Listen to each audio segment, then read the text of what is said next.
Coming to you every Tuesday night from the team that's been caught riding thrifty, it's ESG Live with Chuck, Paul, and Ramir. Tonight, we'll dive deep into the Jeep with our list of the best inexpensive scooters you can buy, share ESG community content, catch up with Alex from Scoot America, cover scooter news, and more.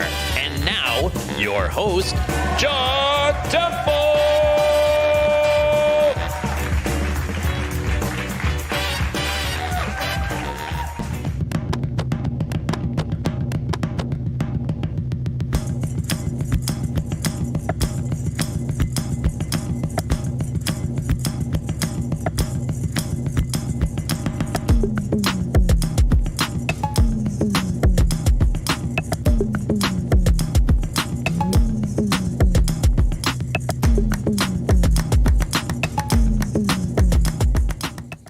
All right, what's going on, everybody? Welcome to the show. Thanks for joining us at the new 4 o'clock time. So today, right? Today is all about the cheap electric scooters. You can call it inexpensive, you can call it budget, you can call it sub $500. We started with 16 of the most popular scooters out there. The Xiaomi's, right? The Segway ES2, right? All of these scooters. And we narrowed it down to the top 6, and we're going to be going over the top 6. Paul is going to be breaking down. We actually tested. Of course, we tested them, right? Because that's what we do. We test things. And Paul is going to walk us through why the top 6 are the top 6, spec for spec, and we're going to talk about each scooter on that list. So if you are looking at buying an inexpensive scooter, or you want to give good advice to your friends, this is a show that you're going to want to see, because there's certain scooters that did not make that list that are the most popular scooters, like the ones on Costco online did not make the list, right? Some really very popular ones we're just like, nah, that's just not. We wouldn't ride that one. But then there's some other scooters that just don't get enough recognition. So anyway, it's going to be great. Quick notice and update. We will be taking next Tuesday off the live show, so we won't be here next Tuesday. But then the week after, we will be here. And then also, don't forget the best cheap scooters video will release tomorrow morning. Okay, so make sure to subscribe to the channel if you're here. I see everybody in the live chat and everything, so that's awesome. Make sure to give us that thumbs up. Hit the bell notification icon so that you will get that reminder because of our new start time. That's 4 o'clock now. Also, shout out to Shred Lights. They're sponsoring the giveaway this week. So the giveaway is going to be awesome. I actually have the Shred Lights. I use Shred Lights myself. So it's going to be the scooter combo pack that we're giving away at the end of the show. It's an SL1000. It's the SL200, the bar mount. It's a pretty good deal. It's a real good deal because it's free, but it's a good product anyway. So shout out to Eric over there at Shred Lights in, I think, San Diego. If you're on Facebook, make sure to join our Facebook community group where we do Photo Friday, Mod Saturday, Scooter Ride Sunday, different things every time of the week. And that is run by none other than Mr. David Vosk. I got it. Vosk. Okay. All right. And then if you're on Instagram, head over there, check it out. That's where we're posting stories, all that good stuff all the time. Good content on the Instagram. And if you want super technical stuff, the ESG forums. If you just go on our website, click on discussions, that is where the most technical, there's not a lot of like banter and fun. Well, it's fun, I guess, if you're into technical stuff. But that's where the most technical stuff is. That's where Paul hangs out all day. Okay, let's kick off the show with ESG's Photo Friday.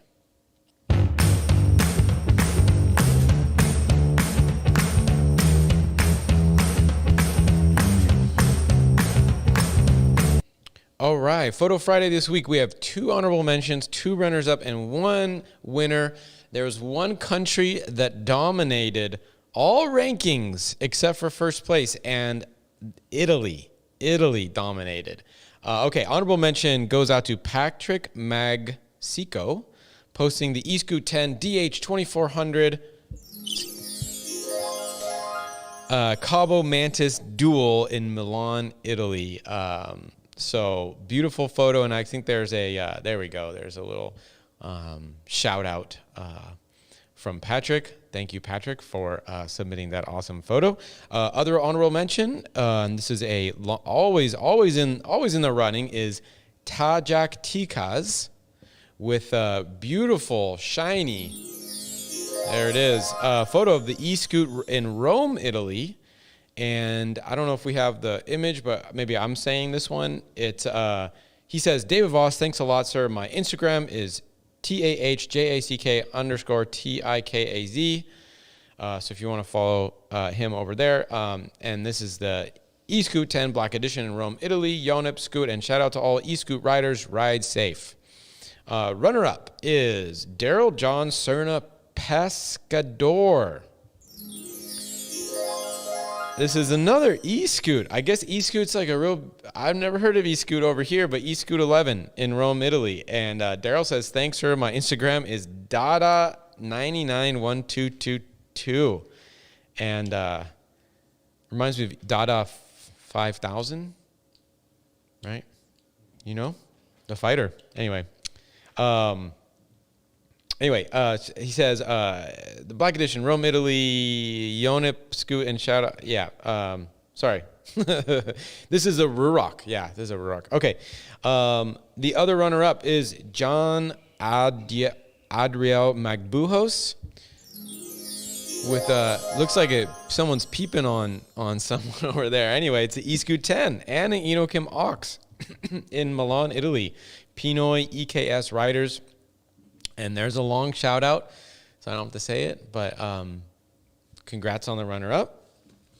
Okay, and finally, let me just see if I have a, hold on. I think this one does it. There it is. The winner this week, Eric Wilson, posting. This is actually from Apple Valley Speedway. This is Rate E, and it's a Dualtron Thunder, and this is That's like the most lean angle I've ever seen anybody get on a scooter. I'm very impressed. I was about to say the same thing. Like that, he looks like he's falling over. Yeah, and that racetrack is not very clean. The overhead shots we were seeing last week on the drone was showing there's a lot of dirt, especially at the apexes at some of the corners. So it's very brave. Some very brave riding there, but it's a great shot. Love it. Wow. Eric just wanted to mention his name, Rated E, Bay Area, and his Instagram handle is E_WIL_SON. If you want to follow him, I'm following him because that's a pretty cool photo. All right, up next, we've got ESG's community content, but first, a quick commercial break sponsored by our friends at Voro Motors.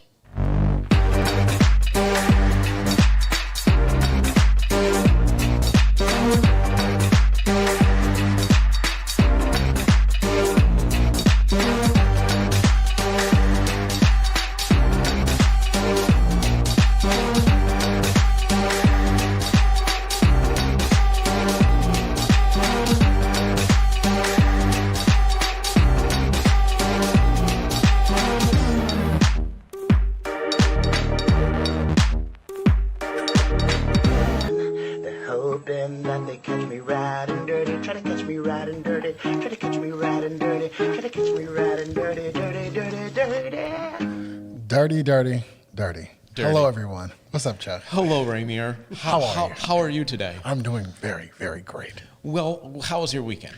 My weekend was filled with adventure and love. Oh, what type of adventure? So, first, I went to the sporting store for my son, got some gear, some baseball gear. For baseball? Yes. Summer is coming. Baseball. First pick of the draft, 2041 is him. But anyway, he'll be pretty old. I guess I got that wrong. Then I went to the bookstore. We went to Barnes & Noble's. They still have Barnes & Noble's? Yeah, they have a few. Really? Yeah. So people don't go to Barnes & Noble. So Oh, here we go. It starts. Boom. Mike Suarez, big shout out. Big Mike. Yeah. Chuck, Paul, Ramir, Richard, Trina, Justin, and Voss. Oh, he knows everybody. Enjoy your Memorial Weekend. East Coast Scooters in the house. Thank you, Mike. I'll get that other shirt on another week. But thank you for sending them. You send that, the XL. I can wear a shirt. I need a medium though, but I'll wear the large. I'm planning to grow into it. Anyway, we were at Barnes and Nobles. Yeah. It was nice. It was good. Then my in-laws came over the next day and worked on some videos and was chilling. What about you? What did you do? Any? Oh yeah, of course. Saturday's pickleball day. Smash. Sunday's family day. Mm-hmm. Saturday we did instead of 8, we invited more people, and so we had a 16-person. It was a mixed tournament, so it was like male, female, mixed, and I did fine. I got third, but I think it was stacked. I think it was stacked against me. Wow. Anyway, no. Last time you ran anyway, the shout out to it was my friend Kat, and then David, I think, and then me, and then Barry, maybe fourth, or maybe Barry got second. I can't remember anymore. Whatever. As long as I'm in the top a little bit, I'm happy. Anyway, Sunday we just chilled out and got some rest. That's it. Nice. That's it. So yeah, ready for a good week. Okay, let's start this great week off. Let's see what everybody else is doing this week. Yeah, community content. So we got a couple things on Facebook. Starting off with Scooter Ride Sundays. That's where we share your group rides. We love to see you scoot, so keep it up coming on Sundays over there on the Facebook. And first up, we have Mr. Wrong Way himself. Wrong Way. Adam Maliki going crazy once again. Oh, all he said was we, and I said, yeah. This is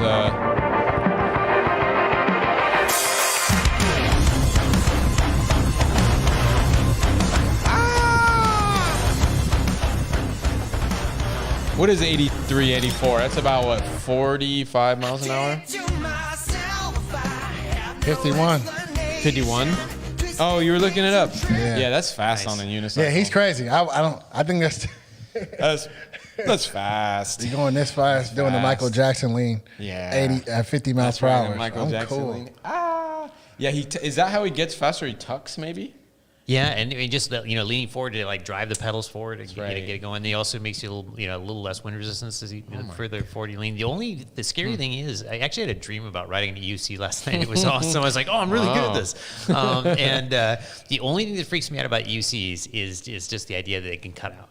And that's, if it cuts out, if the wheel just stops. Is that possible? Does that happen? Yeah, though? there's a video of a guy holding a beer, riding one 40 miles an hour, and he's just cruising along, having a great time, and then it cuts out and just like that. And so that's the only thing that freaks me out about UCs. You got to make sure you don't get one that does that then, right? Yeah. I mean, hopefully it's only the bad brands or something. But yeah, I don't know enough about it.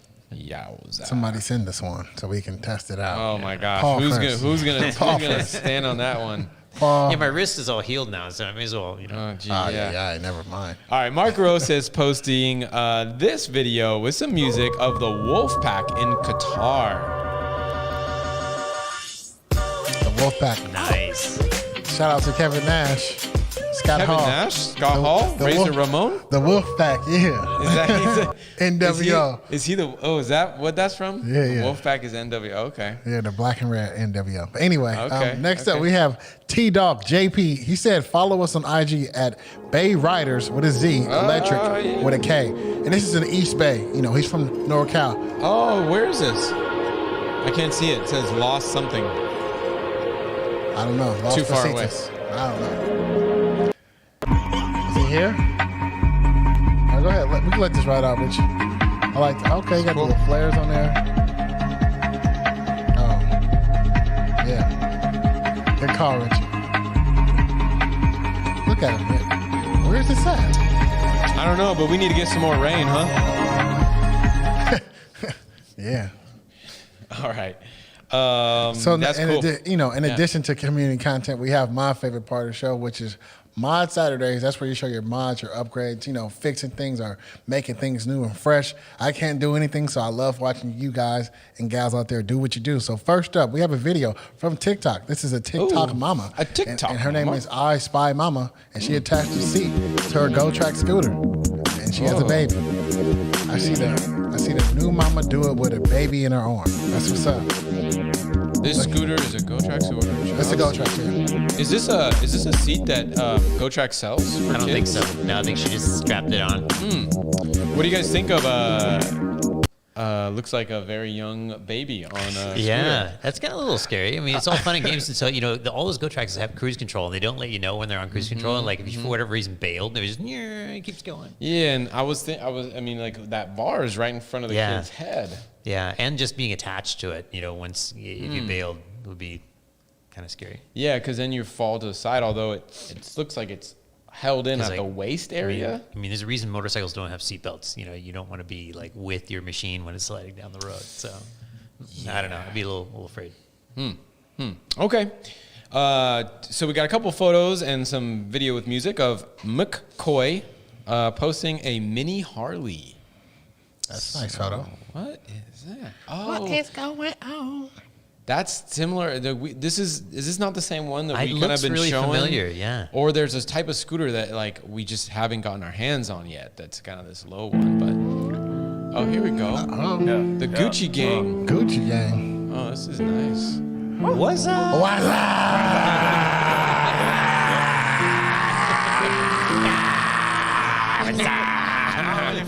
Yeah. Gucci gang, Louis gang, Fendi gang, Dolce gang, Sachi gang, Prada gang, lot of gangs. I don't really fuck with no brand names. Join about to go on a rampage. Ooh, they don't wanna see me let the chopper bang. Yeah, get this bitch jumping like Shabba Rank. Ooh, what's a little pump to a rocket flame? Yeah, turn your pink dreads into pocket chain. All you new rappers don't be talking about shit except doing drugs. Wonder how you got a name. Damn, sipping lean, taking E, Percocet, purple drink, Xanax, everything sound the same. Fuck, bunch of drug addicts in the house of pain. Woo, hope you niggas. Cool. We have JB. He says Bay Riders is based out of Oakley. Oakley? Right on. Yeah, Oakley, not Oakland. Oakland. Nah. Oakley. Lee. Yeah. Okay. Cool. Okay, All cool. right. Next up, we have Reggie Ligon, or is it Ligon? How did you? He said you pronounced it right last time, so I don't want to butcher. Ligon? Ligon. Oh, but that's Reggie it. Ligon. Yeah. He I don't posted. know. It's Abu Dhabi, so I'm assuming it's Filipino.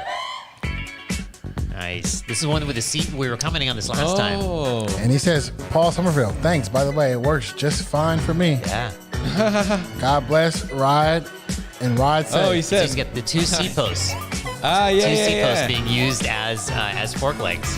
Oh, yeah, that's right. He says, Yeah. last mod since Mr. Chuck Temple finally got my last name right. Thanks, Sir David Bosk. Sir David, united. And I love it. We get some action shots Ligon. here. With, looks like a nice, stiff front end. Seated.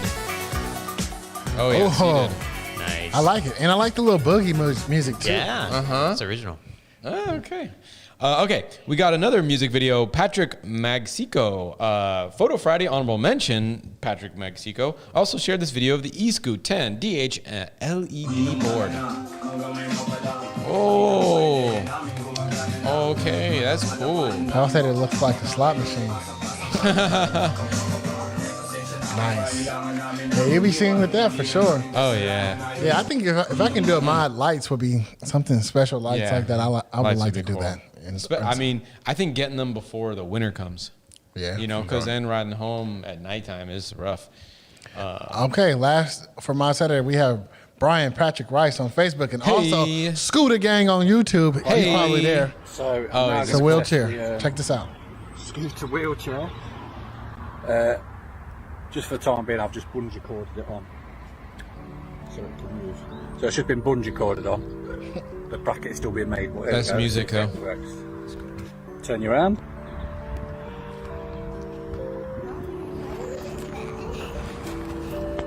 Pull up. Scooter gang, let's pull up.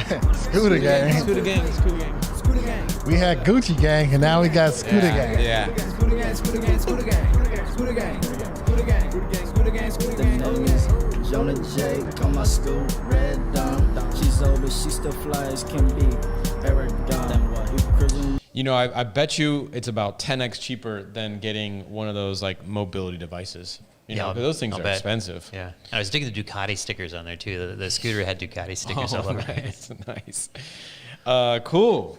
All right. Well, don't forget to join the ESG Facebook group to be, so that you can get your stuff online. If you mention stuff to either myself, you can, a lot of our community content, news, whatever. It's really generated by you guys. I mean, all of it, everything is. But the way we find out about stuff is sometimes we're scrolling through. Other times we have a contest. But a lot of times people just send us stuff. Send me something on the Facebook or email through the website. Just random places. So if you want to get featured, throw it over there. Yeah, throw it in the Dropbox, please. Highest quality. I love that. Yeah, that's right. As a little easier. Okay, cool. Let's move on. We got ESG updates next.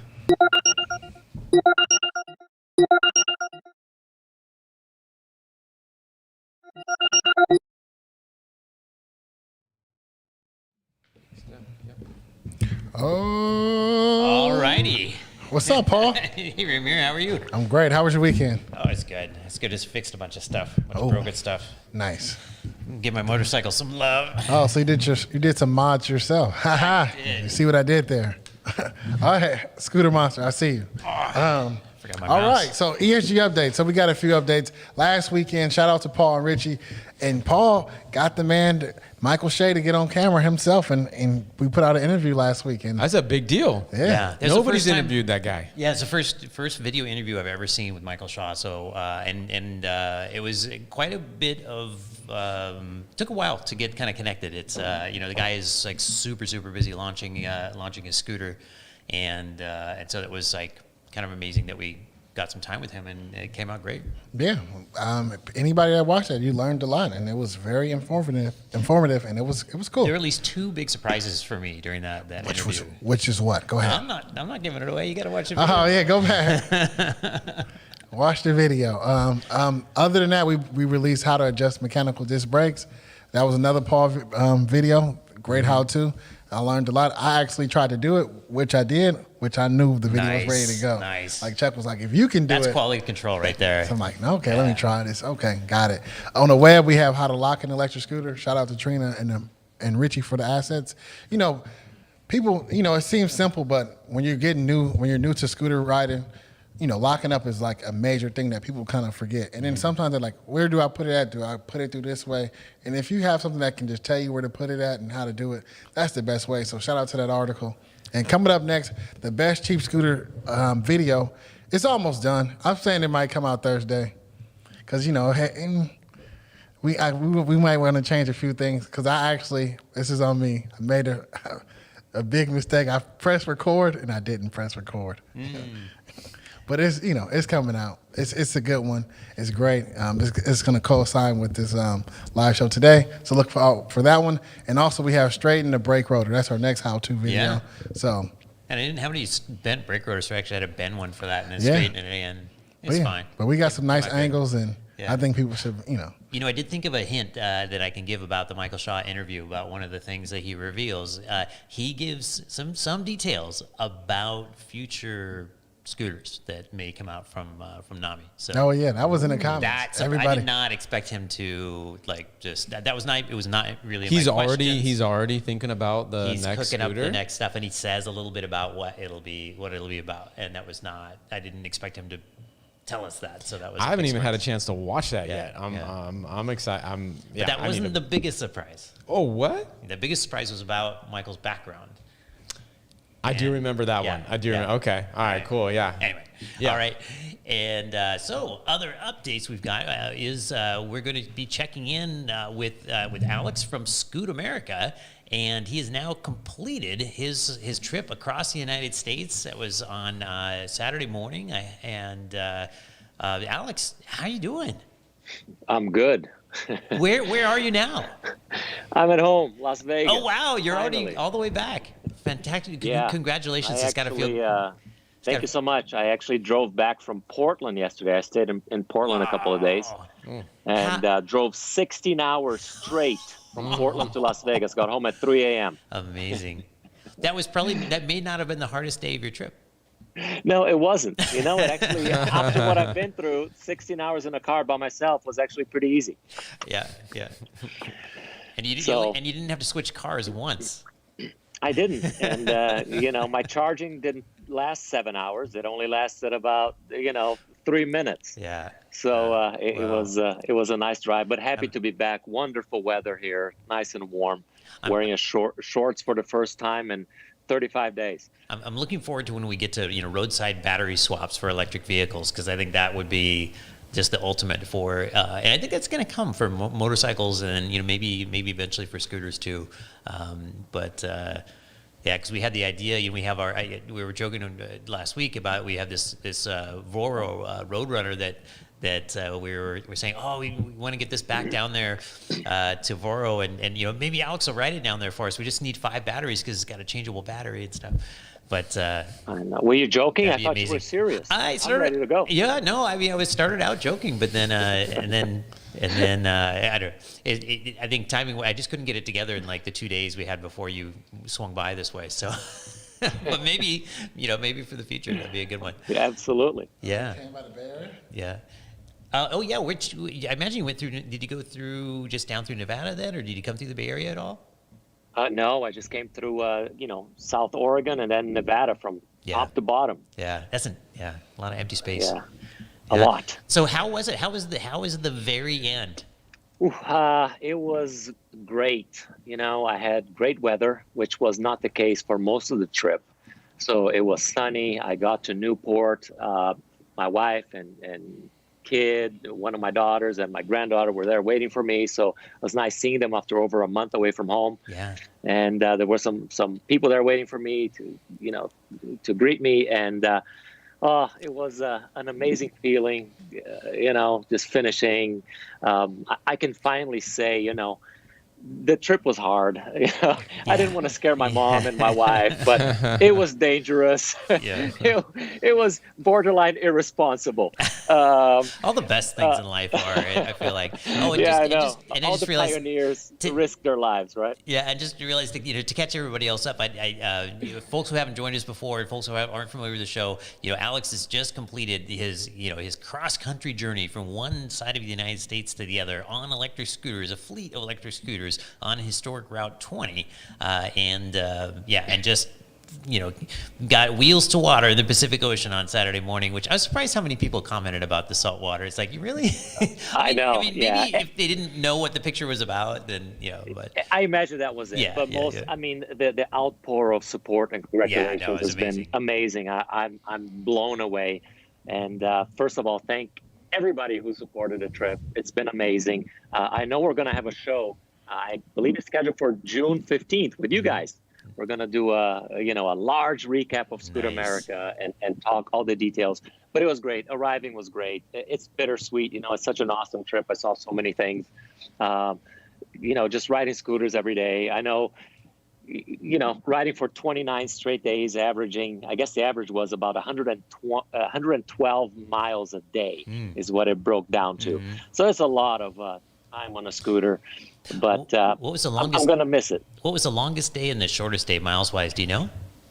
We had to actually double up because of the weather. At the very end, the last 4 days, it was rain forecasted for a few days. So we had to actually combine 2 days. So I had one day, which was about 180 miles, which was a monster day.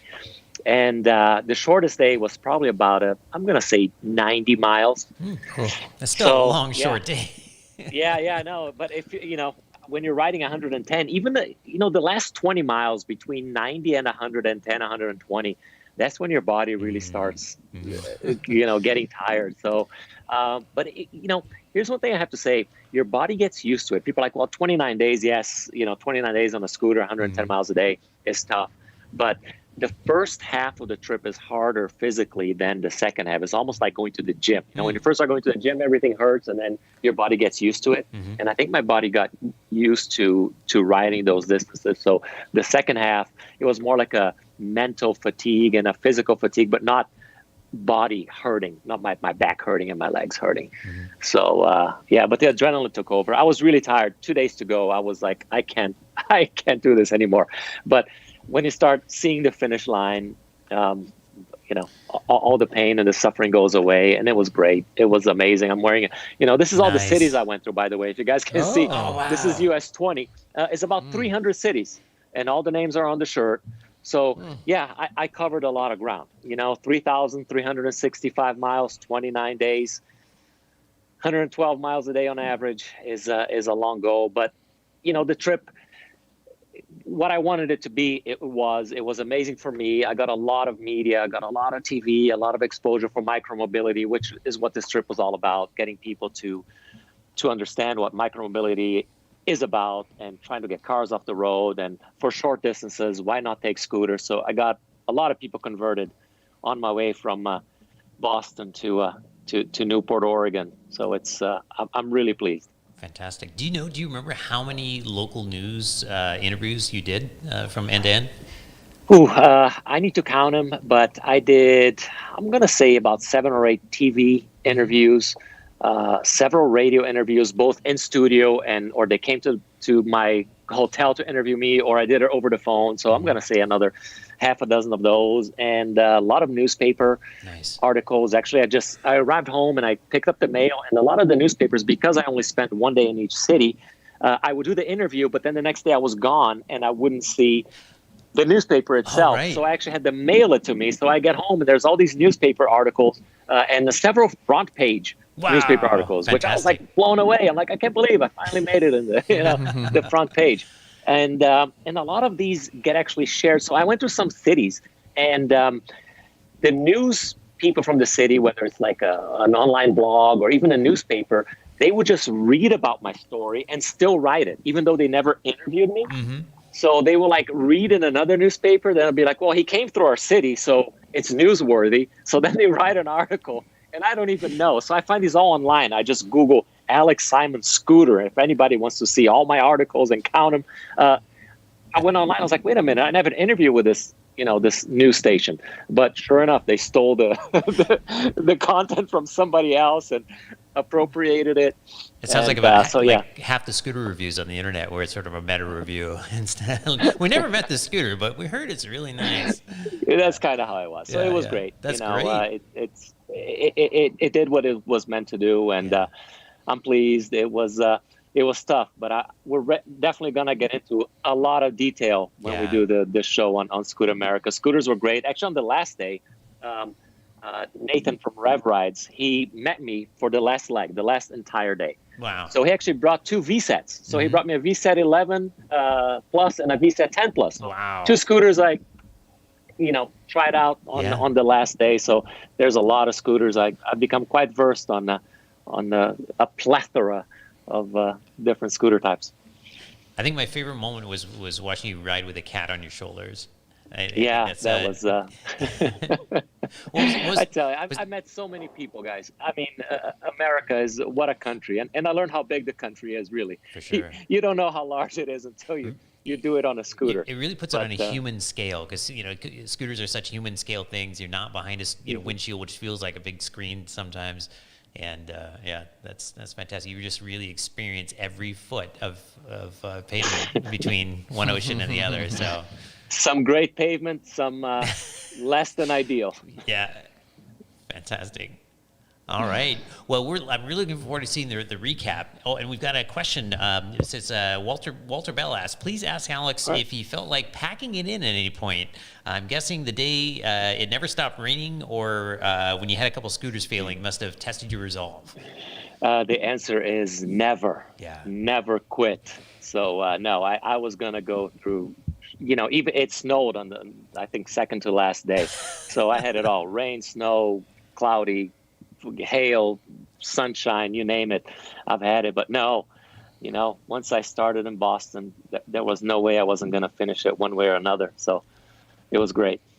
Outstanding. Well, congratulations again. We're so happy. Thank you. I was like jumping up and down Saturday morning when I saw you made it. So that was pretty great.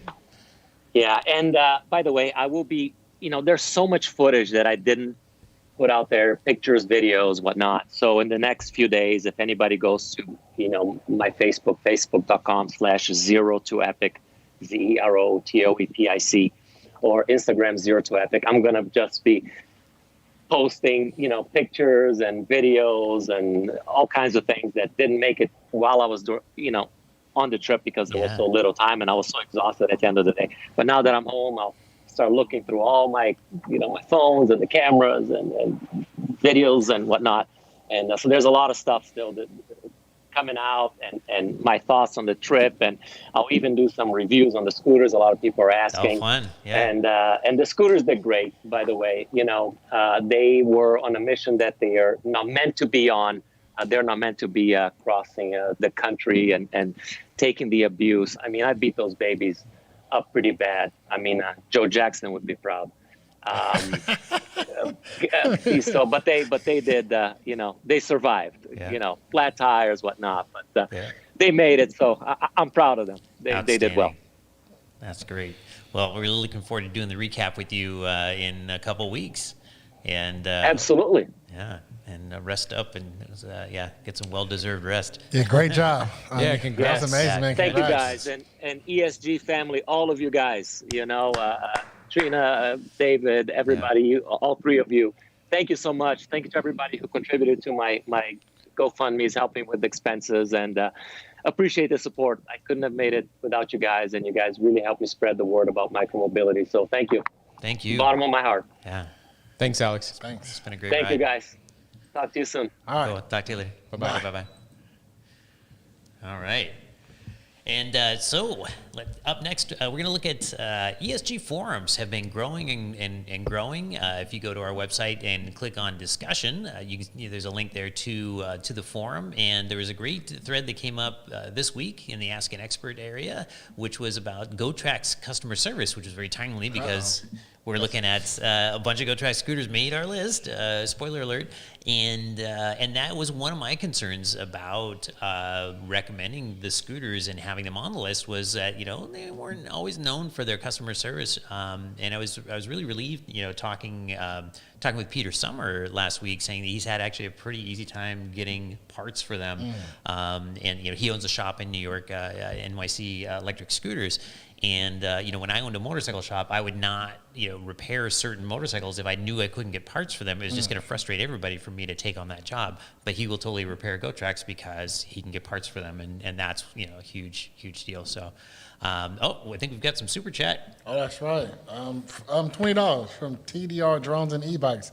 He says, love the show and Facebook group. Keep it up. Thank you for the super chat. Thanks a lot. Yeah. Anyway, so so customer service thread talked about the ins and outs. I think she's the original poster was gonna maybe go towards a Turbo Ant, which is another one of our favorites. Spoiler alert again. Yeah, so there we go. And but if you haven't signed in yet, go check it out. You can use your email, log in through Facebook, and it's just one of the easiest ways to get a hold of us and ask us questions. And that's just where a lot of the technical discussion goes on. It's over there. So hope to see you in the forums. All right, and now it's time for the deal of the week.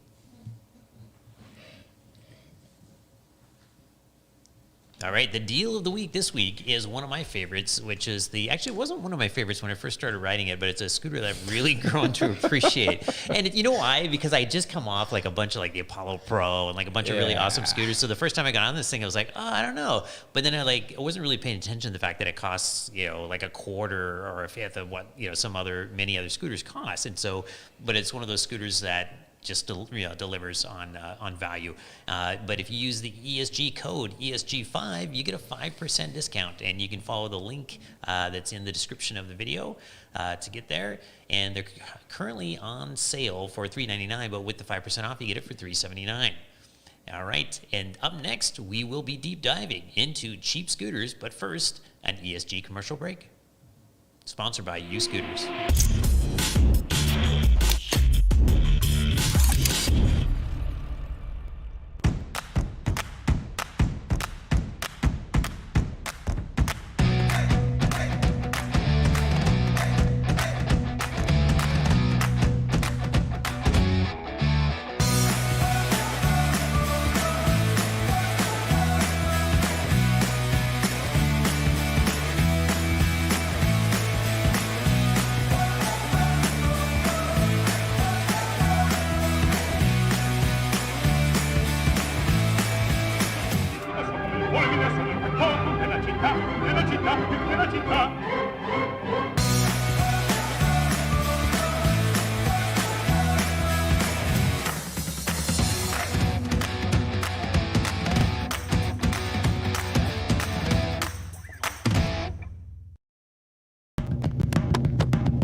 So one of these days we've got to do a little behind the scenes footage of us switching seats because it's like we're just tying knots in our cords. Yeah, it's rough. During the commercial breaks. We go wireless next time. Yeah. Get these things out of here. There's like 1,000 wires, like spaghetti noodles on the ground in front of us. Yeah. So now we're going to dive deep into the cheap and what you've all been waiting for. Some cheap scooters. Yeah. So we did a ton of research about sort of just value-based research into like what's best bang for the buck, best scooters for first-time riders, and then one thing you were pointing out, Chuck, was that we should really point out what to expect and what not to expect from inexpensive scooters. Yeah, I think so. I mean, we spend so much time talking about the bigger ones, right? That's we love the bigger ones because it's pushing the industry forward mostly, and you get all stuff. Yeah, you get all the newest features, and obviously the ride is going to be the best. You got the biggest deck, you have the biggest tires, you have the best suspension on all the bigger scooters. But a lot of people, that's not their first scooter, and I think for me, I started on a pretty inexpensive scooter. I think a lot of people did, especially if they're on the shared, the shared variety. And I think that when I think about scooters, right, and I think about, all the different aspects, what are you going to get? What aren't you going to get? So, what are you going to get at a $500 level? Well, you're going to get, if you pick the right scooter, you're going to get something that's going to take you from, A to B. You may not get, the best ride quality, but actually, a lot of the lower-end scooters are comfortable. The hand positions are comfortable because you have the thumb throttles, which is very ubiquitous. I think it's on every single one. Yeah. Which is so weird because on the higher-end ones, only recently have you started seeing anything but the trigger throttle, right? On those. You're going to get pretty safe scooters, easy kind of scooters like that. You're not going to get a lot of speed. Typically, they're from 13.8 or so, right, to about 20, I think is. Yeah, and top speed is not like one of the super important factors to folks that are looking at their first. Scooters. And I remember we have the survey. I did a quick poll, so we was doing all this research, and we're like, well, we want to make sure we're researching things people care about because we're so used to like all the big stuff and the fast stuff and all that, and like what do folks really care about? So I asked our YouTube community. We did a little poll, and range was far and away the most important factor, followed by price, and I thought speed would be next, or braking, but it was reliability and warranty, of course, makes total sense, and then top speed, and then max rider weight came in pretty far down. I actually ran out of categories there, so actually braking wasn't even on the list, so we don't know where that would have scored, but I don't think it would have scored that. It makes sense. I think people that are in a sub $500 price bracket, I think they may intuitively know that they're not going to get the rocket ship. Yeah. Right, because you don't want a $500 rocket ship. You want the expensive rocket. So for those folks, I also thought to myself, thinking about how fast you're going, like where do you get the most value? Where does that kind of value lie? And I made this. It's my own little graph, and we can pop it on the screen. But I kind of looked at how useful it is going at different speeds for myself. And, walking speed, right, is 3 miles an hour. So, okay, I get maybe that's obviously there's some value to that, right? You walk fast in the city, you get there a little quicker. If you're going 6 miles an hour, that's like a jog. It's like a slow jog for a lot of people. Okay, you're going double the fast, right? At some point, and again, this is really based on how far you're going, but when you're going about 12, it's about bike speed. The average person riding a bike is like 12 miles per hour. You're going to get to your destination pretty quick that way. Yeah. These cheap scooters are going 15 miles per hour, on average, maybe a little higher, a little lower. And so to me, right, when I'm going a mile, to me, that's like, 15 miles an hour is like 75% of like that value of speed. And then really it's diminishing after that point. So I kind of put on my graph 20 is, 5% more, and you can kind of see it doesn't. So you started hitting the 80-20 value here, the 80-20 rule. So that's a good way to put it. Getting 80% of the transportation value at like 20% of the money. I think so. I mean, I think Mac over at Apollo, he made a good point when he said that actually the Apollo Air Pro is his favorite scooter. Now it's a little bit more expensive than this list, so it didn't make it. But because he's not going that far, he doesn't want to have the heavy scooter. And I totally get it. When I take trips, a mile or less, or I'm going to the corner store, I want the light scooter. I don't care if the ride quality isn't like the best ever, because it's really more about like, is it light? Is it going to get me where I need to go? Is it going to brake quickly? I don't really care that it goes, like 16.8 versus 22 on a fast one. Is it like that extra little bit? It just makes no difference when you're going short distances. Oh, and we've got another super chat. Oh, who's that? Hold on, let me zippity doo dah. Super chat from GMANHAD. Hey guys, love the content and glad to contribute. Shout out to Ramir. What? Oh, look at that. You got a shout out from your friend Jimina had. As a fellow big dog, I appreciate your input on scooters. Big roof, roof. Roof, roof. You do it, man. I can't do the roof, roof. I'm not a big dog. He says, I appreciate your input on scooters. Shout out to Vora Motors. Great products, better service. eMove, hashtag eMove Cruiser, hashtag Wolf Warrior X on the way. 2 scooters that are not in this list, but are awesome scooters if you're at that level. So anyway, I just wanted to throw that out there about the speed. That I think that's a more succinct way to say that it is 80-20. When you are going further, when you have really terrible roads, it's fine. But honestly, like I always like to keep a sub $500 scooter, or at least a light scooter, which most of them are sub 500, in the house for those short trips, because I don't need to take the OXO, whatever I'm riding that day, the Wolf Warrior X out for a short trip. And that's one of the reasons why it's an important scooter. Choosing your first scooter or an entry level scooter is important, because it's not just your first scooter. It's often like your backup scooter or your B scooter for forever. That's it. You're going to keep something. And you can put a around. few of them in the car. So if you're going somewhere, everything's easy about it. And I don't know. It depends on where you live, right? But okay. All right. But let's get into this. Anyway, it's a big value-based list, and we did a big elimination process on this, and I've just got a little kind of a cartoon of kind of what that looked like. We just started with a huge number of scooters, and then we narrowed that down to 16. The first ones were just looking for value, looking for just like scouring the internet, looking for reputation, user input. And then when we get to the 16, the ones in the middle of this graphic, we actually tested every single one of these through all of our tests. I mean, the range test, the brake test, the hill climb, and just everything. And then we narrowed it down to the final 6, and that's what we're going to go into detail on the final 6 today. And then for quality, we ran them all through performance testing and all that. But then we had kind of a pass fail for quality. I mean, ride quality, build quality. Yeah, scooters that just suck. Because there was and there's one one on that, this list. It's a real. If we wouldn't ever write it, it just doesn't make the list, basically. Yeah. And so, and we got it down to the best 6 under $500. And so we're going to break it down into options at $300, $400, and $500. And the data part this is my favorite part. I love digging into the data, and we'll show you like a couple examples of how we analyze the data. Oh, actually, first we'll give you the list. Let's show you these are the 16 that we just full on tested. It's the Xiaomi M365, the GoTrax G4, Turbo Ant X7 Pro, the Levy. The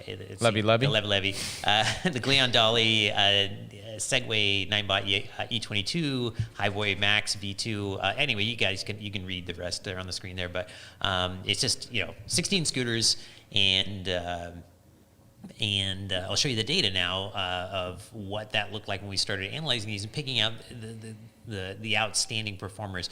And what we're looking for is we take the data, we plot it all together. So we have like range versus dollars is one of them, and here's the plot. And so we plotted range versus dollars, and then you did 7 of them. Yeah, and here's the line going through the middle. The line in the middle is just sort of your typical performance. That's the trend throughout all of these. And so the further you are from the line in the good direction, which in this graph is up. So the more range you have per dollars, and the further you are from the line, the more of an outlier it is. And so like the and remember, this is all tested range. This is not anything to do with manufacturing range, which is especially on these these smaller scooters, very, very off. They're very different. Yeah, you just can't rely on the numbers that you get from the manufacturer, because who knows how they tested it. Every single one of these was tested on the same course by a rider of the same weight, riding in the same style. So there's very comparable stuff. and then we can show you range versus weight, which is another one, and similar sort of deal. You want to see lots of range and not a lot of weight, and so the higher it is on this chart, the further away from the line, the more of an outlier it is, the better it's scored. And then these scores were all cooked down into the analysis to see who got the most points. And so something they all had in common, all of these scooters, they all have a max rider weight of 220 pounds or more. They're all IP rated IPX4 or IP54, meaning 4 is the water resistance rating, which is means they can, if you get caught in the rain, they can take a splash. It's not you can't submerge the things, but they're going to do okay if they get splashed. All 6 winners have a regen brake in the front and a disc brake in the back, except for the G4, which is it has both brakes. It's rear wheel drive, and so it's got both brakes in the back, disc and regen in the back. Okay. And then all have, as you pointed out, they all have thumb throttle, which is nice. I think the easiest throttle to get used to. And then, but here's something that's different. So that's what they have in common. There's a very wide range of warranties on these, ranging from 30 days to a year. And so that is definitely something you want to factor in, especially on an inexpensive scooter, because you can guess you're going to be pushing it a lot harder, and it's more. The other thing that when I see all these things that you say they have in common, what that tells me is they're all complete packages also. Right? I mean, you're mentioning things that are not even on all of the bigger dual motor scooters. That's true. That's true. And they all have high mounted lights. I didn't even get to that. That's Sorry, I probably preempted it. No, but, I didn't even know. It's not even on my list. But that's the crazy thing about this industry right now is that you would think that on the more expensive stuff you would get the better package. It's actually not the case. They're more focused, I think, would be a way of saying. Well, I think these ones, for what like my business mind would say that like these companies are making more units and they're doing more research into what people need. And the ones that are dual motor, they're getting there now, right? Yeah. We have the Phantom, right, which is now, it's like such a complete package. And the Wolf is a complete package. But until then, I don't know that there were any complete packages. These are all complete packages, IP ratings, and just. And a lot of it, I think, is Xiaomi just spent probably just tons of engineering money at the beginning, and then everybody, a lot of people just copied them. It was like I was joking yesterday. I had how those scooters arranged in a big circle, and it was like Game of Clones in here. Yes, and we had just so many clones. Anyway, so let's get started with the scooters. So the first one is the only one in and these are not in any order. They're just based on price, but within each price, they're just So not ranking them within each price category, but just like these are the best in the price category. First category is a scooter under $300, and we just have one scooter here, and that is the GoTrax GXL V2, and it comes in at $299. The old standby. Yep. V2. And it's funny because they had this one, and then we had said that the XR was replacing it. But if you look at the GoTrax website right now, like it's not listed there. If you search the website, the XR is buried in there at the same price. If the XR was under 300. It's also at 300, I think. Okay. When I checked it, but it's just not available. Like it's not on Amazon. If it was available, would you replace this with the XR? They were kind of even. Like this did a couple things better, and that did a couple things better. But this actually still, I think this. Man, so if you can get your hands on the V2. Yeah. No, the V2 is available. And it's been around for a couple years, 2-3 years now. Yeah, and it is basic. I mean, this one is very clear where you're saving some of your money on this one. There's no rear tail light. It's got a reflector back there instead of a tail light. Yeah. And so you're getting that very is one basic. thing that's not the complete package. It's probably the only scooter, right, that actually doesn't have the rear. And you need you gotta have that. Yeah. So you just gotta put a light in the back if you're gonna ride at night. It's just not safe. My buddy has one, and he puts a light in the back. It's clip on, works fine. But you need to have that if you're riding at night for sure. Yeah. But it's a legit scooter, and that's the other thing of the scooters on this list are all like none of them feel like toys. They all feel like real legit. He's scooters. ridden that, so I think he bought one before me. He's been riding that for years, and it's still going. Yeah. I mean, and it's got the 8.5-inch pneumatic tires. Yeah. It's got cruise control even, but it's annoying cruise control because you can't disable it, and it turns on and doesn't let you know it's on. It has no indication, no visual, no beep. That is one problem with. Yeah, and that's the first thing I thought of when I saw the woman riding with the little kid in there. It's like it's scary if you're going up a hill. If you're taking a turn, you forget that it's on. Surprising me. Yeah. And it's not a lot of power, but just anyway. Yep. It's not my favorite feature. It does have the smallest motor of the batch, tied with the M365 at 250 watts. But less powerful, right? Than it's also got the smallest battery and less power. In fact, quite a bit smaller battery, 187 watt hours versus like 270 is typical for, or actually it's the next higher on this list. And so, what was the range on that one, Paul? Saving some money on the battery. I think we actually have it on screen. Probably. I got it up here too. 10.1. There we go. Yeah. So, it's on the screen for people to see. Yeah. And again, this is it says tested. Oh, look at that. So you know it's okay. Good. There we go. Yep. And so, but it did actually surprisingly well in the hill climb. So one of the places they're saving money there is batteries. Obviously, it's an expensive thing. You're definitely going to have a smaller battery on a less expensive scooter. But it did surprisingly well in the hill climb. It did second. It came in second for That's amazing. Like hill climb speed versus dollars. And versus dollars, not overall, but not versus. overall. Okay, got it. And it's definitely like of anything we've ever tested, this is the cheapest, most reliable way to get somewhere. For less This than, is like for less than entry. This is entry. There's nothing we would go. I would not recommend a scooter less than this scooter. There's nothing left to take away and have it still be a real scooter. At this point. This is your very, very beginning. If you're telling someone and they don't have any money to spend, then don't get one. Basically, is what we're saying. And you're gonna have to spend money on tail light anyway, and so now you've got a project. That's true. That's true. You use $20, for a decent, tail light, but like still. Don't. I would just say don't go less than this. Yeah. I would not recommend anything less than this personally. Yeah. And next up, we have the category for best scooters under $400, and we've got two scooters in this category. The first of which is the Hiboy S2, and this is the one that was our deal of the week this week. It was $379 with a coupon. I was surprised on this one. Yeah. You mean surprised by the... that it made the list. Yeah. Yeah, but it's, the thing is like the more I learn about this scooter, the higher it gets on my own personal list. I mean, it just keeps climbing and climbing. It is a performance bargain. I mean, it just really stands out. The thing that blows my mind, you can spend $100 more than this. So like for $479, you still can't find something that's got better top speed, better acceleration, or better braking than this. It still beats everything within $100 of it.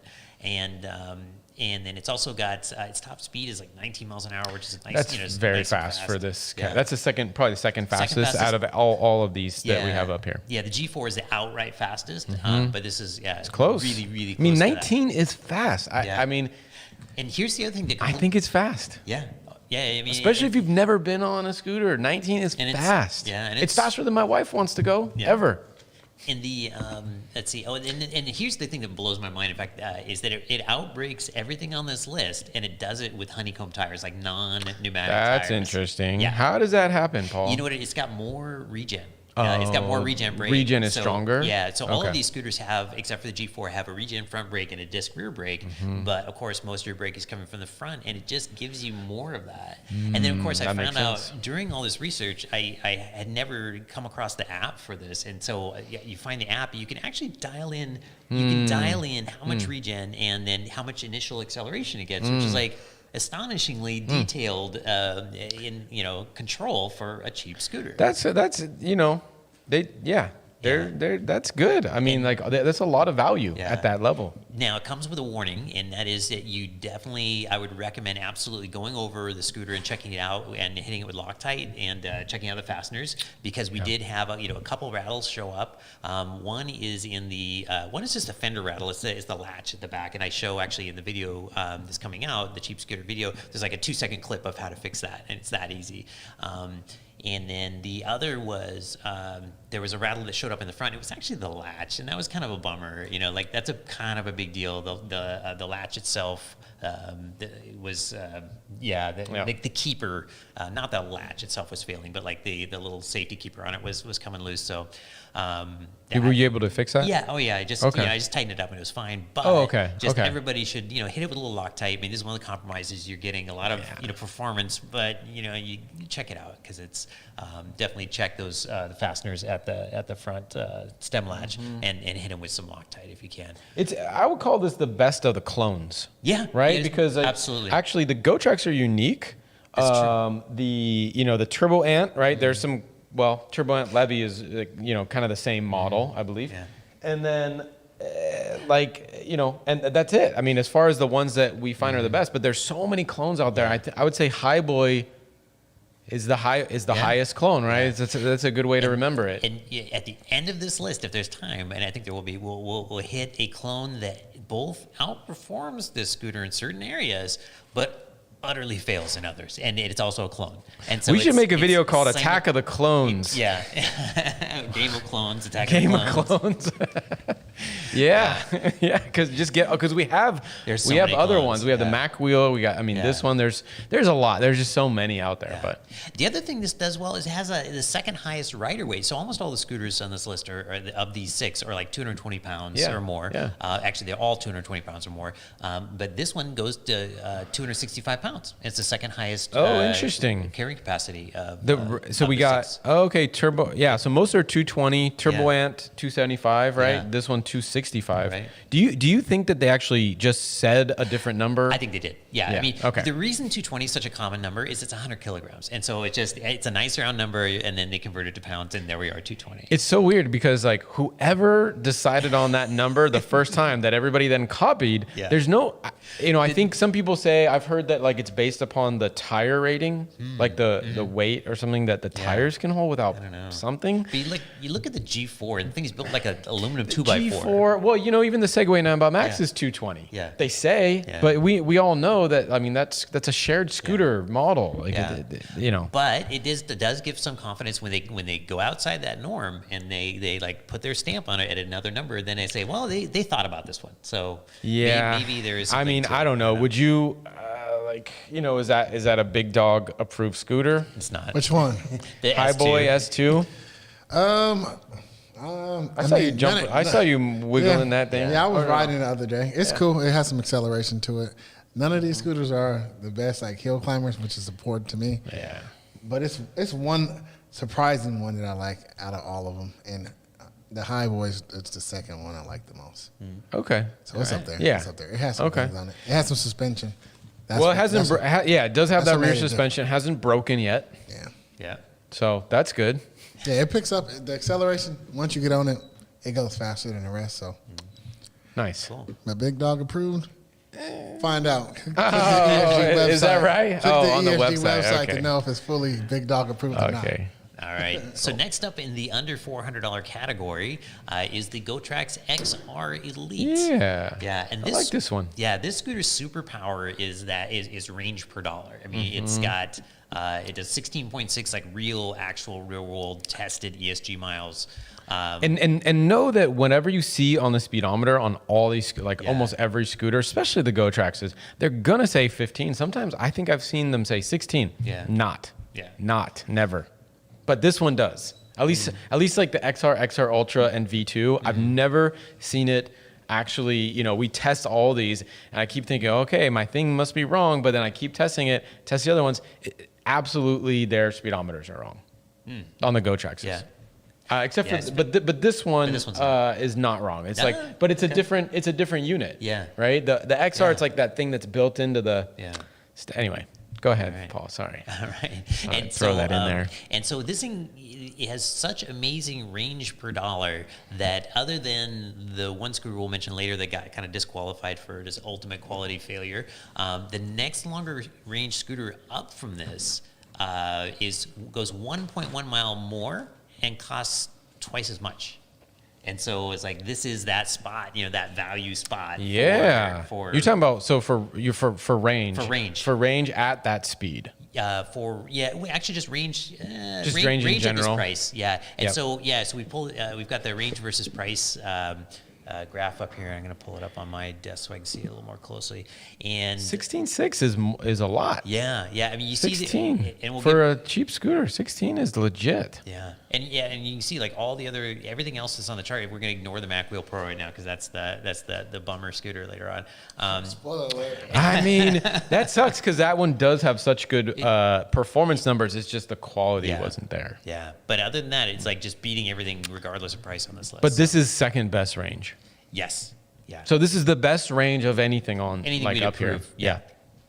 And and for not a lot of dollars. It's only 4.4 pounds heavier than the GXL, but it has 64% more range. That's crazy. And the battery is 281, yeah? 281. So it's interesting that it gets so much more range than batteries that are even larger. Yeah, you wonder sometimes about those the watt hour ratings and how that all. Yeah, it makes me wonder because the motor is similar. I mean, even like the Turbo has a bigger motor, a bigger battery. It went slower average speed on that range test, and still got less range. Yeah. Oh, actually, I know why on that one. In fact, we'll get into that one next. Just a couple more details on the XR Elite. So it's got, like the GXL, it has absolutely no indication when the cruise control is turned on. It doesn't beep at you. It doesn't give you any. The V2, the GXL V2. So the XR Elite, similar to the V2, does not tell you when the cruise control is on. That's unfortunate. Yeah, but you do get a tail light. And a very large, comfy deck. Yeah. And so if you're going to do a lot of miles, it's nice to be able to move around. And so for piling on the miles, this is the one. Yep. This is a really good one for that. So now we're going to crack the under $500 category, and with the Turbo Ant X7 Pro. And now this one does 15.3 miles of range. It's got a swappable battery. So this is the second most range, yeah? Mm-hmm. And this list. And this one takes a range penalty. And the reason why it produces a little bit less range than it might is it's the only one on the list that runs 35 pounds in the tires. And it's specified, it's in the manual that way. It's also on the side of the tires that way. And so normally I'd be inclined to suggest that people could stretch their miles a little bit by hey, bump it up to 45 and get another 7% miles is what I would guess. But I can't really recommend that in this case because it says right on the side of the tire you're not supposed to inflate it higher than 35. And so don't do it. Interesting. What do you think it would have gotten if you put it to 45? Oh, gosh. I think it would have got at least another... maybe 2 miles. Okay, so it probably would have been the winner. And if I went, I went ahead of myself. If I went to 50, if I went to 50, then I think it would have been then maybe 17 miles. Okay. Yeah. But at 35, you're going to get a better ride. You do, and that's the thing is it has the best ride, the smoothest ride out of anything on this list. Interesting. One thing I don't care so much for about the ride on this one is that it's very front heavy. So the battery is in the stem, replaceable battery, and the motor is up front. Everything's up front, and so when you're steering it, it's a little bit less stable because it's just everything's your center of mass is all really tight together, and so it can kind of wiggle around a little bit. It's not wiggly, but it's just not as stable as some of the other ones. But the thing that Trina pointed out, and I noticed today, when you're pushing it, if you hit even a little snag in the pavement, like a little seam in the sidewalk, even sometimes it'll tip forward and then come around and smack you in the ankle. And you talking about when you're walking it? When you're walking it, yeah, it'll just tip forward and the back end just comes up, wonks you, and it swings around. And it hurts too. Clocks you in the ankle, and it's kind of sharp on the edges there too, and so it'll nail you. Yeah. And so there's it's one of my least favorite scooters to push because of that. So, but hopefully you don't spend too much time. But you can change out that battery, so it's with just it is expensive though, a couple $100. $200. Yeah. So as a proportion, as batteries goes, it doesn't seem that much, but as proportion of the scooter, it's kind of a lot. But then you double your range. The thing I love the idea of a swappable battery because it's the one time if you have a spare battery in your backpack, it's the one time you can ride like a complete idiot, not think about range at all. Because the harder you ride on the outbound leg, the faster you're using up the battery, and the more sure you're going to be that you can swap in the other one and get home. Unless you're downwind. Yeah, you just got to not go downhill. Don't take Paul's advice if you're downwind or downhill. 500 feet lower than you started. Also, this is the scooter that you probably have. If you're ever into scooters and you're on LinkedIn or whatever, this is the scooter that the company tries to sell to everybody. I don't know if you know, but the Xiaomi on 365, and I don't know if you guys get this. I get this constantly. Is they're trying to get other people to buy them and rebrand them, right? Yeah. So it's the Levy, right? Yep. It's a junk of other scooters too. Yeah. But I think Turbo Ant is the kind of original kind of brand that came from China that does sell here. That it's not rebranded by anybody. It's the closest to the factory, I would say. It's also of any of the It's also the least clones. expensive. I mean, like at this That price, might be why. It might be why, because there's Yeah. no, they don't have that extra markup to resell it or whatever. Because at this price on the Turbo Ant X7 Pro, you get the big battery, whereas this price on some of the other brands, you get like the regular battery. Exactly. And so and on Black Friday, man, these guys last Black Friday, right? Oh, they had the package deal. They where had you a got super good deal. You get on the this. battery, you get the spare battery. Yeah. Or if you wanted two scooters, that was the other one. They had one. I think it was them and Unagi that had the best discounts during Black Friday. So if you want to wait, they might do it again. And then, as with so many of the other scooters, there's a but or there's a catch or there's a little, there's some little thing, some little detail. And this one, the stem, it was like super solid at first, and then after about a week, it started creaking. It was really super annoying. It was really easy to fix. I made a video about it, and it's. If you search for it on YouTube, you'll find it. It's actually not an ESG branded video because I was just experimenting with repair videos at the time. But there's a really quick video on how to fix if you have a squeaky stem on a Turbo Ant X7. Perfect. And it's like a 2-minute fix. It's really, really easy. Nice. So, and this one has the highest rider weight, as we mentioned, 275 pounds. Yeah. And so, and it's Seems right, because it does feel pretty solid. yeah, to me. and in this category, in the sub $500 category, I have to say, I think it's my favorite. I like the way it rides. I like the way it looks. Even I though like the way it feels. front heaviness of it. Yeah, because when I'm riding, I don't really notice it. I mean, it's just marginally less stable than the other ones. And it still goes decently, it's got, I don't know, the speed is close to 16s, not like the 13s of that bugs the me. yesteryear. Yeah, 13 is like a. 13 is. It's just frustrating going. You get more sightseeing time in your city. And then we get to an ESG favorite. Then we get the G4 is up next, and this is again, we're in the sub $500 category, and this is at $499. And this is one of your favorites, one of Trina's favorites. It is in this price range. It's probably the one I would recommend to most people as well at this price. And you're pointing out, I didn't realize it has so many features. It is strangely feature packed. They just basically did a bunch of research on all these things that are new to the industry and put it all in one scooter. Yeah.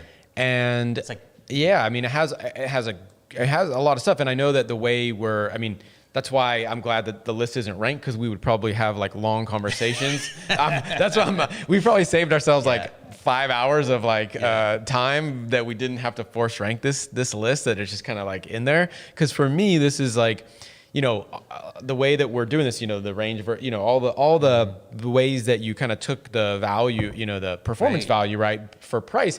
Those things aren't going to show up in that list, right? So it's kind of the way, there's lots of ways to look at scooters, right? You can look at them, performance per dollar, which is great. I mean, that's a great foundation to do. But then there's also, there's those how do you rank a built-in lock? Yeah. So you don't have to carry one, right? Yeah. These little things. And just ride quality and suspension. And there's all these things that you can't really. Yeah, that's true. We haven't found a way to attach a number to these things yet, other than Richter scale. Other than getting together and hammering out and just giving relative scores. But anyway, it's difficult to quantify things that are so important. Yeah. And one of the reasons why it's so important that we do ride all these things, and so we can tell you about them, because you got to ride these back to back too, because I don't remember. It's hard to remember. We have so many scooters here, but I think the list of features, I'll just mention them real quick, and then Paul will go into the details of performance. But it's got it's got a built-in weird digital lock, right, that disables, and we can if you want to look at the deep dive, we actually did deep dive this scooter in one of the live shows a while back, but it also has a actual physical lock, which is the only one.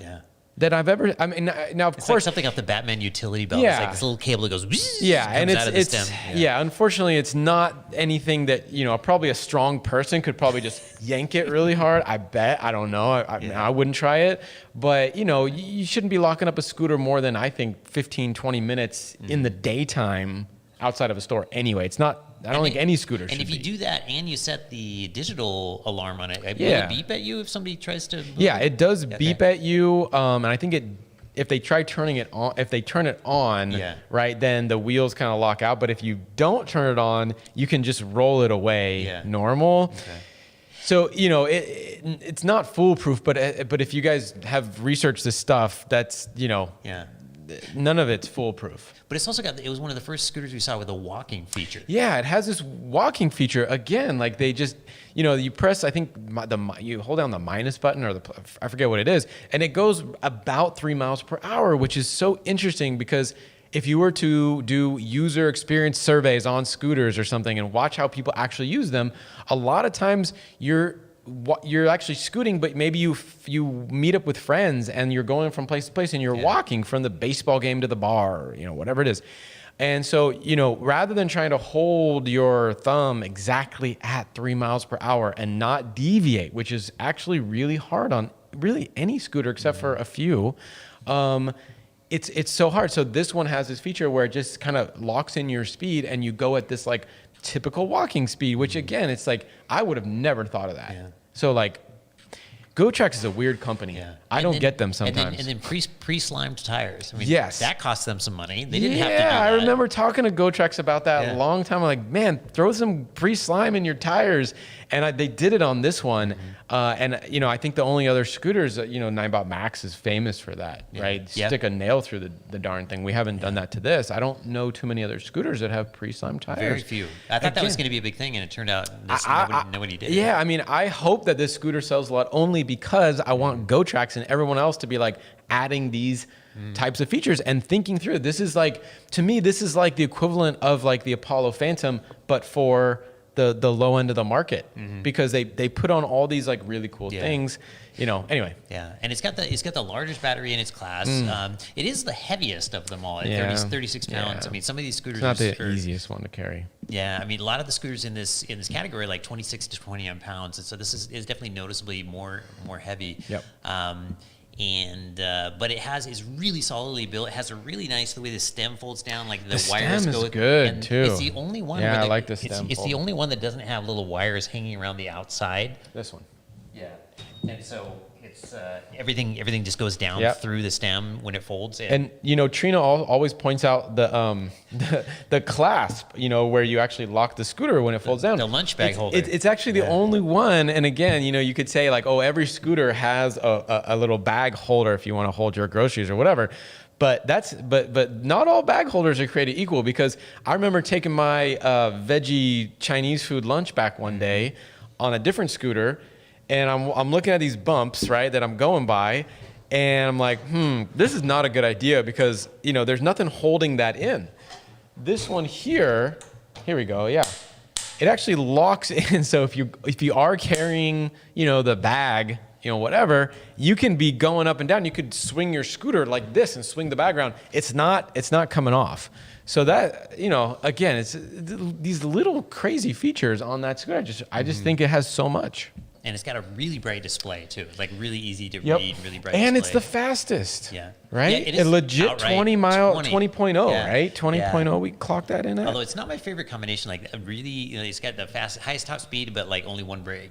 And so it's, as long as you don't need to stop too quick. How fast did this stop? Well, let's look at the braking on let's see if I can get the braking chart back up here, and we can kind of like not the best braking. We can see how that's pretty bad. Over 20 feet's not great. Yeah. We don't like over 20 feet. And the funny thing with braking is normally you get a correlation like between, and this is one of those ones where like lower is better on this chart because you want a short braking distance. And normally we get a correlation between, as you spend more money, you get a better number. In this case, it didn't really work out that way. It was like it's too fast. Yeah. Right? I mean, it is a bit. And heavier. Yeah. But maybe it has something to do with it. Yeah. And and just that one rear tire doing all your braking for you. So all right. So that's true. So now we'll move on, and it feels a little anticlimactic to come back to this scooter that like wins like every list for 4 years running. Yeah.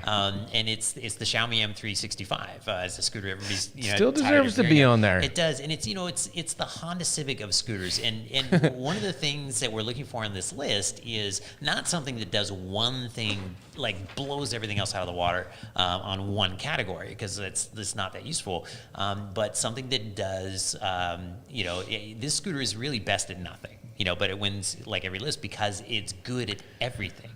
And it was the scooter heard around the world. You know, this is the one that like showed up on sidewalks everywhere when the sharing companies all launched. And it is it's the OG scooter, the most cloned scooter in the world, the most hackable, moddable. It's got more parts and upgrades than just about every other scooter because there are just so many of them out there. Personally, I'd resist modding these and just keep it stock the way it is. They're great, and you can just really ruin a good thing because its superpower is being really, pretty good at a lot of things. You start modding it, it all of a sudden gets really good at one thing and not so great. Yeah, if you go too fast, right? The brakes aren't, it's like you're not gonna be able to stop as fast.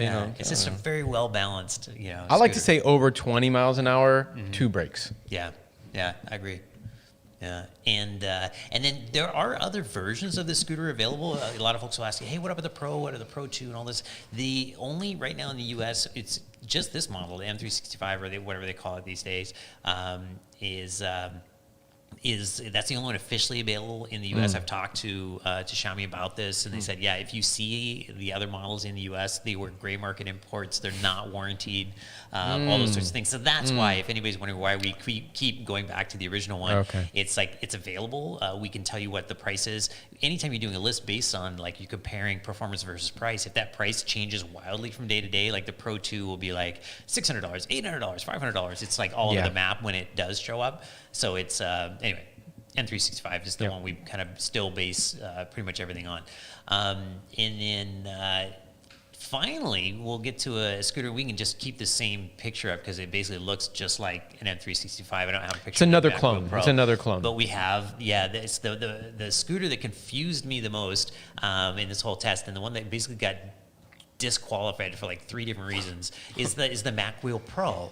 And this thing has more range per dollar and range per pound than anything. In fact, they were like 2x. It was 2 times further away on the list. Actually, if we bring up the range chart, it's 2 times as far away from the median or the typical as anything else was.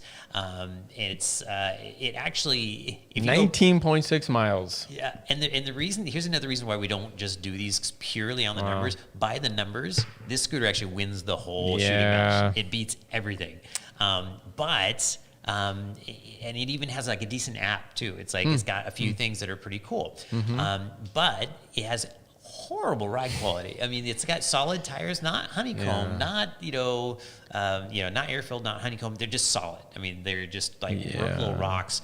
The folding mechanism was kind of jingling the whole way. Oh, I saw that. It's just really it looks like a safety hazard. It's a little and there's a tensioner in there, but there's nothing that keeps the tensioner from moving. If anybody gets one of these, absolutely 100% before you like ride it, other than like up and down the block one time, put some Loctite on the adjuster for the stem latch because there's no lock nut, there's no anything. It will self-adjust. And once it does that, the only thing keeping the stem from folding is this little tiny aluminum catch. The secondary latch is the only thing that keeps it from folding on you. And if you hear that jingling, that's your announcement you're in danger and you need to do something.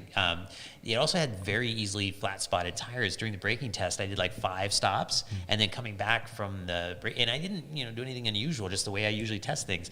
And on the way back to the office from the braking test, I'm going because I had you flattened a part of the tire. Flat spotted the tires. That's not good. Yeah, and so some of the solid tires, not only do they not have like the best traction, but for whatever reason, they just lay down a lot of rubber, plastic, whatever on the road when you do hit a skid. I always try not to skid, but sometimes you just skid. It also has the 3rd shortest handlebars, the deck to handlebar distance. It's a shorty. It's the 3rd shortest that we've ever tested. And it was definitely noticeable. I mean, partly because it just goes so far, but like, almost 20 miles in, being way down short. I don't usually even mind short handlebars, but this was, I did not care for at all. And so those are the, So it's a good scooter that goes the furthest, but if you don't want to ride it at all, then the 19.6 miles, it doesn't matter. Yeah, and that's it. Yeah, I mean, if you were just like, you just don't care about like, you can ride like a brick, and you just really need to get somewhere. I mean, it'll go further for less dollars than other scooters, but I Yeah, for Couldn't that. put it on the list. Yeah. Can't recommend it. Okay. Yeah. Well, that's what we're here to do. Yeah. And so, but we would like to hear from everybody in the audience. That's our list, and these are the scooters going to be in our review that's going to come out on probably Thursday about the best cheap scooters. We'd love to hear from you guys about. Hit us up in the live chat and also in There's the a lot of comments. scooters out there. I mean, out of the 46 or whatever that we looked at, there might be more, and there's new ones coming out all the time. Although a lot of times they're the same. They're like a rebrand of something else, right? Like the Turbo Ant, it's called this other thing, and then. And then somewhere we didn't go is we didn't dip our toe into the sub $200 range, and maybe a year from now or so we'll do this list again, and maybe we'll explore. Is that like down the there. kid? That's like a kid scooter. Kind of. There are a couple that kind of claim that adults can ride them in that range. So, but we just I don't know. I don't have my hopes up. It's not that the thing gonna that find we're looking anything. forward to doing. I don't think we're going to find transportation in that range, but we could be surprised. Yeah. Okay. So, Paul, thank you for getting all that data together and putting this list together. I think I'm quite happy with the list. I would recommend all the scooters on this list. They're gonna last you, and I think I don't know if we touched on this before, but it's like if you want to make a cheap scooter last. Don't go off curbs. Yeah. Don't anything that's like jarring for this. The more flat and easy and just like solid your ride is, the longer your scooter is going to last. Because if you have this much money to spend, you probably don't want to spend it twice. And not all of these you're going to get the best customer service from. Either. And then do look at, we put the warranty information on, I think, all of the little sidebars that we had on all the scooters. And it is really, really different. GoTrax is like 90 days. The Hiboy is like a year. The M365 is a year. Although some of them, they prorate the battery separately. But it's very, very different warranties. Yeah. But if you treat your scooter well, I think that's what it is. These are not off-road vehicles. They're not. Don't try. You got to treat these things like so well, and then they will last you. But if you start doing crazy stuff, you give it to your friend that breaks everything. You won't get it back in a good shape. There'll be something wrong with it. You got to treat it really well. And if you get a scooter wet, dry it off. It's got to have a chance to dry off. That's really important. So. Awesome. All right. Awesome. Thank you, All Paul. right. So, anything else, Ramir? We bogarting this conversation. No, over that's here. all right. This is kind of the people got enough of me. I was on the early of the show, but good list. I think manufacturers, they should change the weight limit. Like, I know it's listed at 220, and some of these scooters, most of the time you can get on it if you weigh over those pounds. Like I was riding a 9-bot Max, and that's at 220 as well. And so you get to, I think they might want to revisit that, because that turns me off. When I see a scooter that has that on it, like, well, it's not for me. Let me just forget it. But I rode spoiler alert, I like the Turbo Ant. Like, it's not the fastest, it's not at all, but it feels sturdy, and I like the acceleration on it. But it's rated at 220, so I wouldn't buy it. But if somebody gave it to me, or if I rode it first and then liked it, then I would buy it, because you actually can. So, I like the G4 as well. To me, I think that's the best made one. Well, I like the tires, because like you said, I think Chuck brought up an interesting point. These scooters, you got to be delicate with it. Like, you can't really be riding real rough. My dad, he had the GoTrax V2. That's what and his tire went out. But he was riding on rough roads. Upcoming show in 2 weeks, the streets in Oakland are pretty rough. And I mean, the actual roads are rough, like potholes and, different. Like, is that the barricade? No, he was riding by the lake area, by Grand Lake. So it's just the barricade. Yeah, that's the yes, barricade. Is that going to be 2 weeks from now? That is. It is. Oh, cool. Okay. Doing my research. So we're gonna have Mr. Barricade on in 2 weeks. Yeah. Yeah. Spoiler alert. Yeah, it's gonna be fun. But so you gotta know your roads that you're going on. Don't be going all crazy, but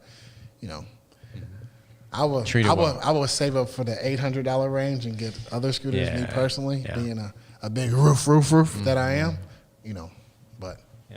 Let's see if any comments are in Thank you. Thank you, got Ramir. a question from MN Smooth is asking, what apps are we using to map speed? We use a RaceLogic VBox Pro, and I think it's V-Box Pro. Sport. V-Box Sport.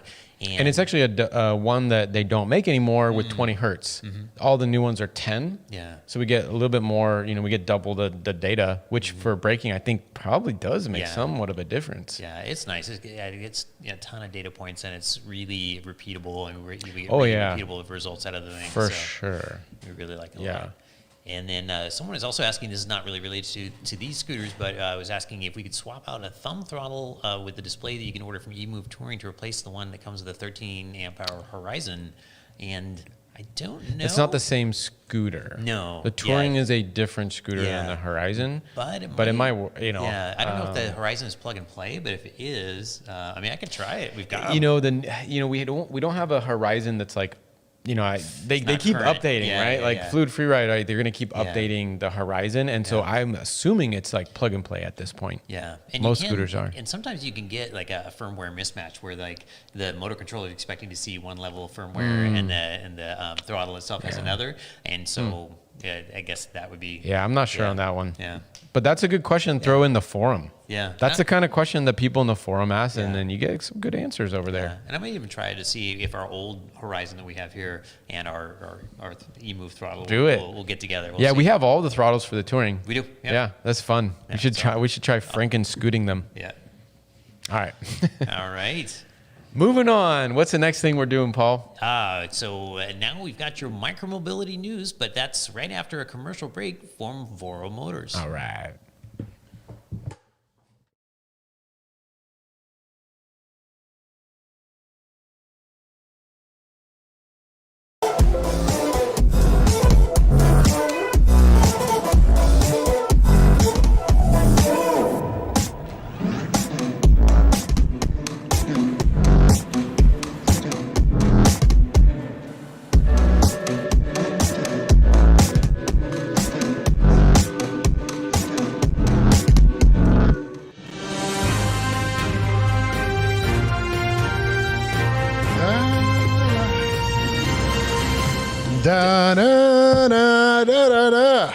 Welcome back, Ramir. I missed you, buddy. I was over there missing you. Now I'm here. All right. Not touching you. All right. All right. Micromobility news. Okay. Here we go. All right. Sad you got the first one. Yeah, I know. And I got you got the sad one.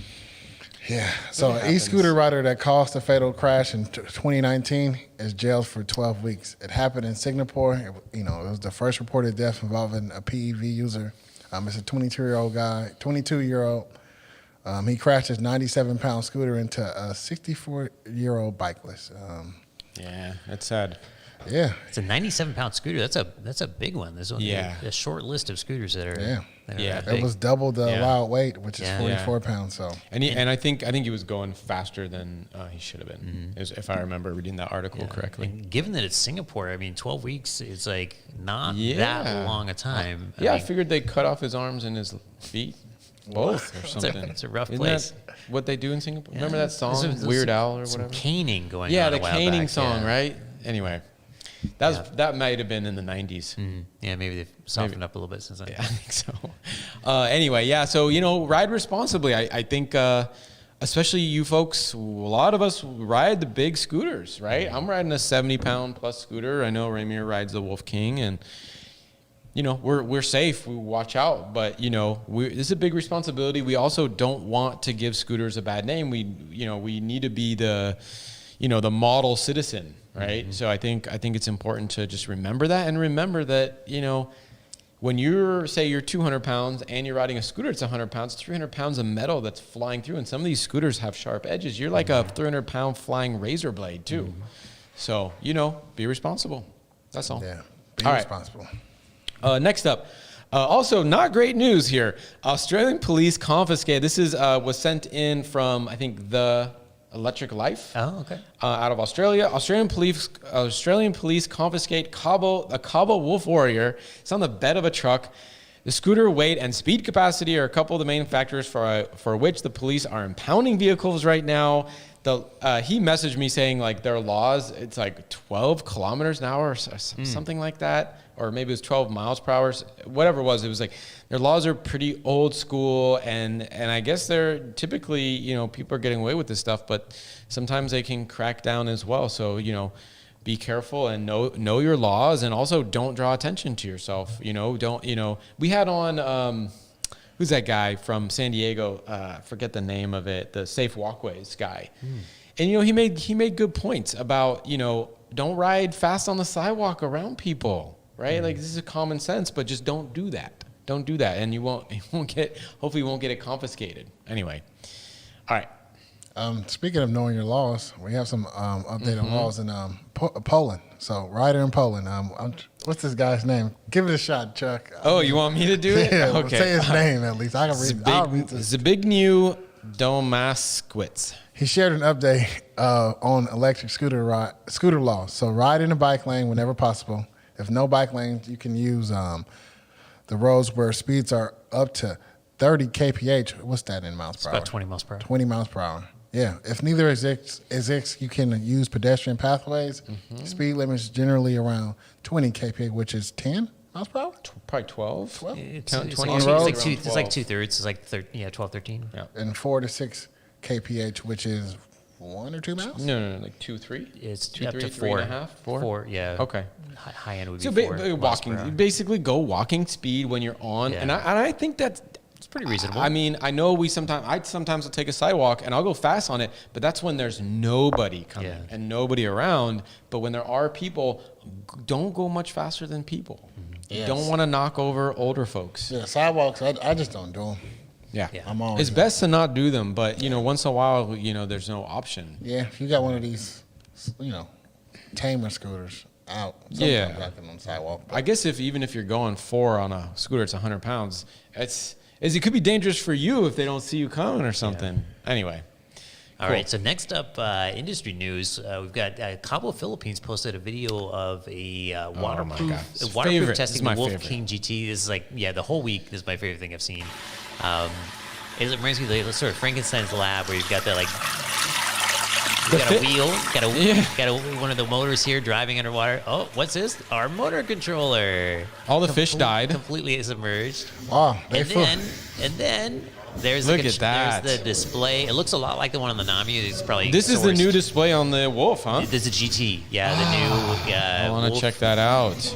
Wolf King GT, and in the amazing. next tank that they didn't show, I think David Blaine was in that one. That's right. He lasted longer than any of it. Yeah. He's trying to escape over there, but just amazing stuff. I mean, this is like so exciting. We're seeing, from Apollo and things. We're seeing these next level features with new displays and with miles counting down as you run out your batteries.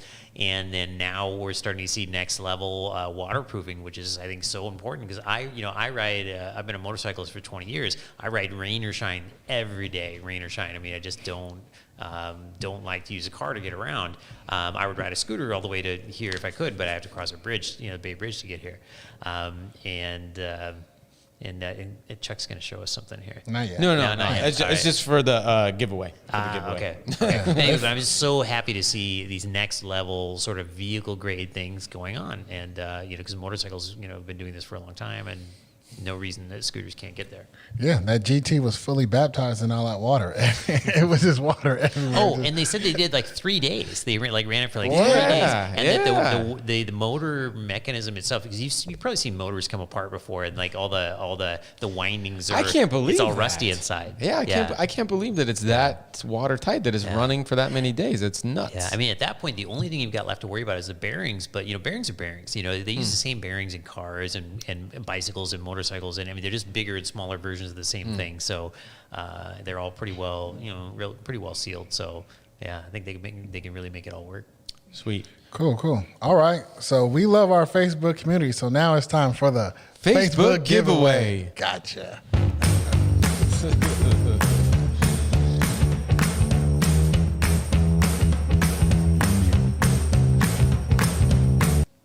All right, shout out to Shred Lights and Eric over there for sponsoring the Facebook giveaway. Thanks so much for hooking up our community, all of you guys on Facebook.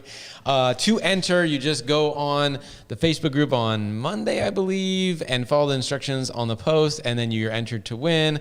So it's super easy. Actually, they're giving away, I think I mentioned it at the beginning of the show, but I'll say it again. It's the scooter combo pack. So Eric was actually on our show, and he's been on maybe a couple times now, developing lights for scooters. Like he started with the e-skate community, making lights for skateboards, and then I chatted with him a lot. He started making stuff for scooters, and I said, we need a really much more bright light for scooters. We go fast. We need it up high. So that's what he created with this guy here. It's one of the smallest 1,000 lumen headlights out there. It's IP rated. It's got the I think it's USB-C. It's like, it's the newer USB thing in there. Anyway, it's this plus I think one of the SL200, which is a 200 lumen light, or maybe two. Yeah, it's one SL200. It's a red one, so that's probably for the rear, right? You get the SL1000, which is I think $60, I think 65 it sells for, something like that. The bar mount, all the tape, charging cable, the dual charging, all that good stuff. And actually, he might even give you a sticker. I just had on my stuff there. Anyway, so cool, and it's good to support him just because he's trying to work with folks in the industry. It's great, and shipping is worldwide. All right, let's do this. All right, so you know how it works. We have all the names for people who entered through the Facebook. So remember, go through the Facebook if you wanted this, because this is a huge one. And we're going to hit the randomizer, and then the name is going to pop up, and that's the winner. Good luck, everybody. And countdown starts 5, 4, 3, 2, and 1.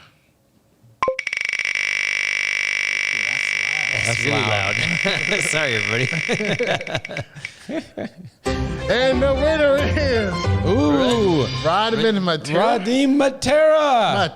Radim, here, let's give him a round of applause. Well done, Radim Matera. All right, so guys, another great show. Let me get some outro music playing. David Voss will be in touch. Yes, David Voss will be in touch with you. Shout out Eric at Shred Lights. Shout out Eric. Shout out Alex Simon for coming on the show and making it across the whole United States. Yeah. Awesome. Mike Suarez for always supporting us. Thank you, Mike Suarez, for sure. And the other folks that gave us the green. Yeah, man. Thank you, everybody, for watching. If you haven't hit that like button, we'll really appreciate it. Yes, please hit the like. And we'll miss you next week, everybody. Yeah. We're not here next week, but we're back in 2 weeks at 4 o'clock normal time with Mr. Barricade talking about the TikTok future of streets. Star, Mr. Barricade. Yeah, he has 500,000 followers on TikTok. So we're going to have him on the show, and then definitely tell all your friends, and please share the upcoming video. It probably sounds like Thursday morning. Yeah, Thursday morning. And someone wants the purple song. All right, if we keep talking, the purple song come up. Next time we'll do it. All right, guys, we're out. Have a good